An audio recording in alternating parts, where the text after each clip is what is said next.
Today's police service is very exciting in terms of how we can use facial recognition technology.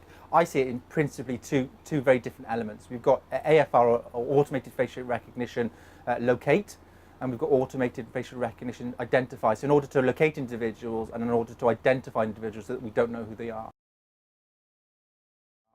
So in terms of AFR Locate, it's the ability to have CCTV cameras, for example, attached to a vehicle, which will be attached to a laptop via wires. So it's a non-integrated system. It'll take that CCTV feed, it'll take out the faces within that CCTV feed and then compare them against a repository of images. And that repository of images we call a watch list. And those watch lists could include suspects of crime, it could include warrants, it could include vulnerable individuals, or it could include MISPers. It then compares and contrasts those faces, and then it'll tell the operator when it thinks it's got a match.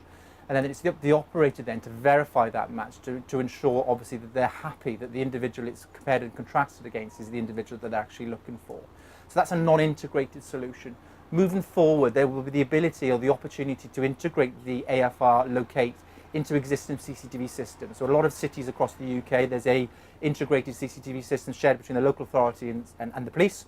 So you've got the ability to link the technology into those CCTV systems, just like you can have the ability to integrate it within our body-worn video system that we're rolling out across South Wales Police. Take that feed, be able to compare and contrast against your watch list, and it will help officers identify and locate those individuals within the normal world.